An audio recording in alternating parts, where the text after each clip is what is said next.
வேதாட்சரம் நிறைய இருக்கு இல்லையா வேதம், அதுல ஒரு அக்ஷரம் எடுத்துக்கோங்க, ஒரு எழுத்து. திஜாலி படிதாதிபி, ஒரு எழுத்து எடுத்து நீங்க அந்த ஒரு எழுத்து அக்ஷரத்தை சொன்னா கூட 2 தடவை பகவன் நாமா சொன்ன பலனை கொடுக்கறதா. இது சாஸ்திர சம்பந்தமான ஸ்லோகம். திஜாலி படிதாதிபிகி தாவந்தி ஹரிநாமானி, வேற நாமா இல்ல, ஹரிநாமானி கீர்த்திதானி, அதை நீங்க பாடினத்துக்கான ஒரு பலனை உனக்கு கொடுக்கறது. நசம் செய்யா, சந்தேகப்படாத, சந்தேகமே இல்லைங்கிறது. அப்ப அவர் எழுதினது ரைட்டு தானே.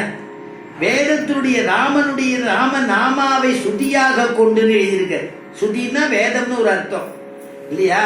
அந்த சுதி அப்படின்னா இந்த ராம நாமாவே சுதி, ராமனே ஒரு வேதம். இப்ப நம்ம சொன்னமே, அதனால ராமன் அவதரிச்சுட்டான்னா உடனே வேதம் என்ன பண்ணிட்டு ராமாயணமாக அவதரிச்சதுன்னு ஆரம்பத்துல சொன்னோமே, அதே மாதிரி ஆச்சரியமாக அது அவர் எழுதிட்டு கடைசியில எழுதுற, என்னுடைய முன்னோர்கள் நடத்தினதான இந்த திருவிழா ஸ்ரீராம நவமின்னு எழுதினர். அப்ப யாரு?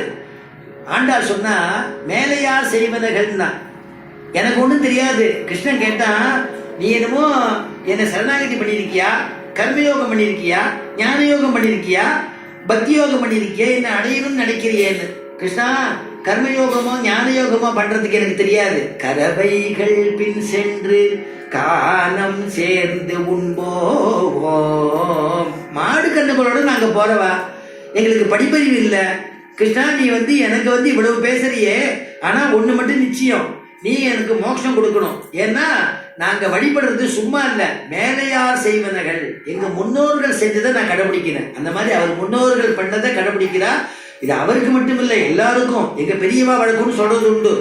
எங்க ஆத்து பெரியவா வழக்கம், எங்க முன்னோர்கள் வழக்கம் நான் பண்ணிட்டு இருக்கேன் அப்படின்பா. இன்னி வரைக்கும் சௌரியமா தான் இருக்கா எல்லாரும், ஒரு குறையும் இல்லை.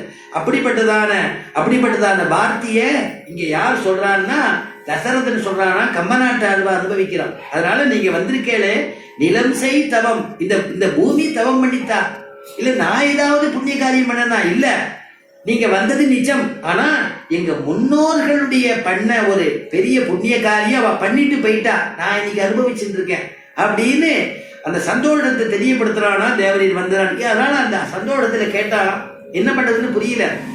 எது வேணுமோ கேளுங்கோட்டான், எது வேணுமோ கேளுங்கோ அப்படின்னு உடனே தசரதர் சொன்ன உடனே அவருக்கு விஸ்வாமித்திரருக்கு ரொம்ப சந்தோஷம் ஏற்பட்டு போயிடுது. அப்பா, மகாவம்ச பிரசூதஸ்ய வசிஷ்ட வியபதேசினா, அப்பா நீ வசிஷ்டருடைய சிஷ்யனாச்சே, வசிஷ்ட சிஷ்யன் எப்படி பேசணுமோ அப்படி பேசுற, எப்படி அடக்கமா பேசணுமோ அப்படி பேசுற, பொய்க்காம பேசுற, உன்ன இடத்துல ரொம்ப எனக்கு மகத்தான ஆசீர்வாதம் பண்ற, நீ கேமமா இரு அப்படின்னு உடனே நீங்க எது வேணும் கேளுங்கோ. கஞ்சதே பரமம் காமம் கரோமி கிமுகரிஷதா. அப்பா அவரை பார்த்து சொல்றான் தசரதன், ஒரு மகாத்மா ஒரு இல்லம் தேடி வந்தாங்கிறது எங்கேயும் கிடையாது.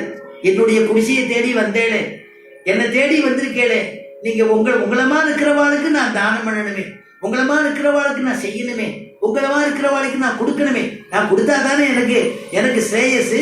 அப்படிப்பட்டவா நீங்க வந்திருக்கேளே, எது வேணுமே, உங்களுடைய பரமம் காமம், உங்களுடைய உயர்ந்ததான ஆசை எது ஒண்ணு உண்டோ அதை கேளுங்கோ அப்படின்னா. என்ன கேட்க போறான்னு தெரியாது, அவ்வளவு தூரம் புகழ்